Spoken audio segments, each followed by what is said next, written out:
क्योंकि हम 21वीं सदी में जी रहे हैं। 21वीं सदी बाबा साहब के बहुजन मूवमेंट को भी आपको चलाना है, बाबा साहब के मिशन को आपको चलाना है।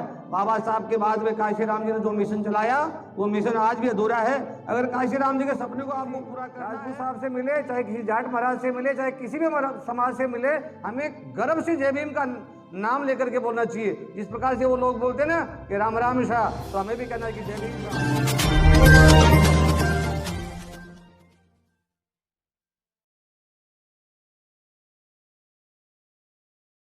मंच पर विराजमान दिल्ली से पधार कर या राजस्थान की धरा नागौर पर हमारी बहन नीलम जी गौर, उनके साथ में पधारे जय भीम प्रकाश जी, मंच पर विराजमान सभी मंचासीन अतिथि महानुभाव, सर्वप्रथम में करुणा के सागर तथागत बुद्ध को वंदन करता हूँ। बहुजन समाज के महापुरुष रामास्वामी पेरियार साहब, महात्मा ज्योतिराव फूले, माता सावित्रीबाई फूले, संत रविदास जी और विश्व संत कबीर साहब, जिन्होंने एक विश्व को पूरा नजरिया चेंज कर दिया और विश्व की महान विभूति, विश्व रत्न, महामानव डॉक्टर बाबा साहब भीमराव अम्बेडकर, माता रमाबाई, आप सभी को मेरी तरफ से क्रांतिकारी जय भीम, इंकलाब जिंदाबाद, नमो बुद्धाय। यहाँ विराजमान सभी SC ST OBC और माइनॉरिटी के बहुजन बंधुओं, मेरे पूर्व वक्ताओं ने आप सभी को बहुत कुछ कह दिया। लास्ट में जो बचता है उसके बाद में कुछ नहीं बचता है। लास्ट में जो बोलने के लिए खड़े होते हैं ना, उनके बाद कुछ नहीं बचता है। बचता है तो सिर्फ आप सब लोगों का आशीर्वाद बचता है। तो अभिमान जो चीज़ है, अगर आप समझो तो बहुत बड़ी चीज़ है और न समझो तो कुछ भी नहीं है। भारत का स्वाभिमान क्या है आज की तारीख में? आज की तारीख में नहीं, स्वतंत्र भारत के बाद में अगर भारत का स्वाभिमान है तो वह है भारत का संविधान। भारत का संविधान बचेगा तो आप और हम बचेंगे। भारत का संविधान बचेगा, हमारी बहन बेटियां बचेगी। भारत का संविधान बचेगा तो इस देश की अर्थव्यवस्था बचेगी। भारत का संविधान बचेगा, इस देश का प्रजातंत्र बचेगा, और प्रजातंत्र बच गया तो सब कुछ बच गया। अब इसको बचाने की जो जिम्मेदारी है वो किसी एक आदमी की नहीं है, वो हम सब लोगों की है। और बाबा साहब के बारे में जितना बताओगे वो कम है। बाबा साहब जो जय भीम का जो नारा लगाते हैं, जय भीम का नारा एक सी चीज है, अपने आप में स्वाभिमान है। जय भीम एक विचारधारा है। जय भीम इस भारत की शान है। जय भीम बोलने की आज़ादी है। जय भीम स्वतंत्रता से जीने का तरीका है। और जय भीम इस भारत की जान है। ये बहन बेटियां हम सब बैठे हैं, ये जय भीम के कारण बैठे हैं।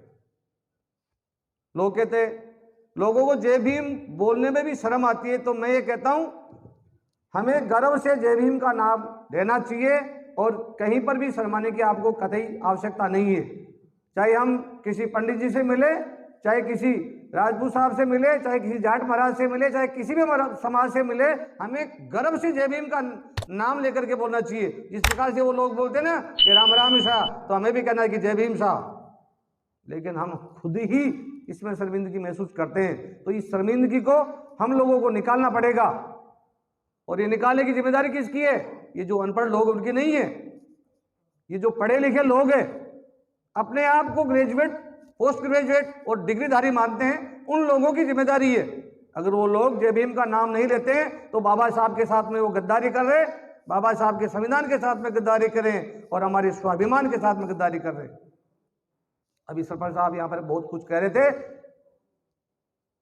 कि साहब ये जो 60 साल के बाद में जो लोग रिटायरमेंट ले लेते हैं, यहाँ पर नौकरी पैसे वाले लोग भी बैठे हैं, रिटायरमेंट लेने के बाद में बिल्कुल हमारी ये जिम्मेदारी बनती है कि हमें समाज के लिए कुछ न कुछ करना चाहिए। लेकिन 99% लोग आज भी रिटायरमेंट लेने के बाद में अपने पोते को अंगुली पकड़ करके किधर इधर घुमाने ले जाएंगे या कुत्ते को घुमाने ले जाएंगे। सबसे बड़ी प्रॉब्लम आज की हो गई कुत्ते को घुमाने वाले।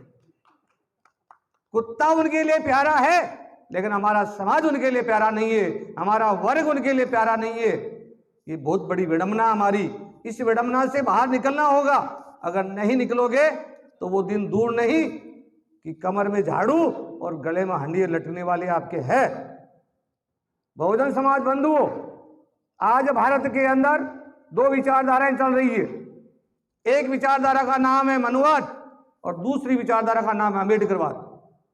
अब तय आपको करना है कि आप मनुवाद के साथ में चलना चाहते हो या अम्बेडकरवाद के साथ में चलना चाहते हो। अगर आप लोग मनुवाद के साथ में चलोगे तो आप गुलाम रहोगे, मनुवाद के साथ में चलोगे आप वही पहले वाला जो कार्य हमारा है वही करोगे। कौन सा कार्य? गंदगी साफ करना, मरे हुए पशुओं को खींचना, उन लोगों की जूतियों में बैठना और उनकी टूटी फूटी सूखी सूखी रोटी के टुकड़ों में पलने के लिए तैयार हो जाओ। मनुवाद में अगर जीना है तो, और अम्बेडकरवाद में जीना है तो आपको स्वाभिमान मिलेगा, आपको आजादी मिलेगी और अपने बच्चों को कलेक्टर, जज, IAS, IPS बनाने की स्वतंत्रता मिलेगी। ये बाबा साहब ने भारत के संविधान में हमारे को अधिकार दिया है, तो तय आपको करना है। अभी बहन बोल रही थी कि स्त्रियों को भी हमें बाहर लाना चाहिए। ये बहुत बड़ी विडंबना है, ये विचारणीय बिंदु है।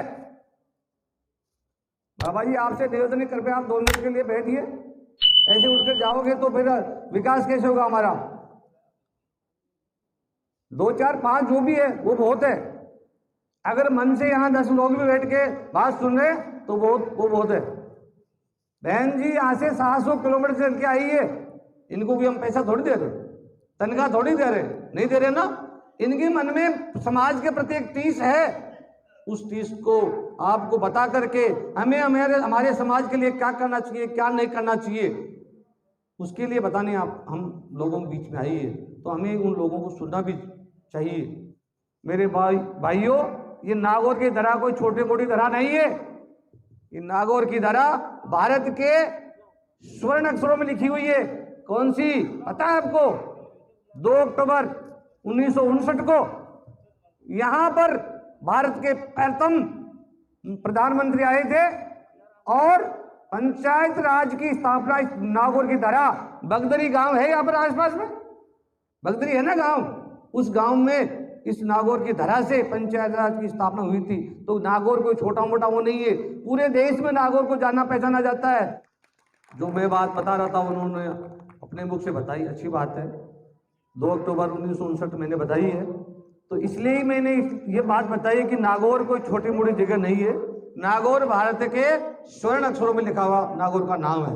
तो इस नाम को अगर आपको बढ़ाना है, रखना है, तो बहुजन मूवमेंट को भी आपको चलाना है, बाबा साहब के मिशन को आपको चलाना है। बाबा साहब के बाद में काशीराम जी ने जो मिशन चलाया वो मिशन आज भी अधूरा है। अगर काशीराम जी के सपने को आपको पूरा करना है, हम सब लोगों को एक होकर के जाति वेद से ऊपर उठ करके जाति वर्ग से बाहर निकल करके, ये जाति की जो व्यवस्था है, ये जाति की व्यवस्था ही हम सब लोगों की कमजोरी है।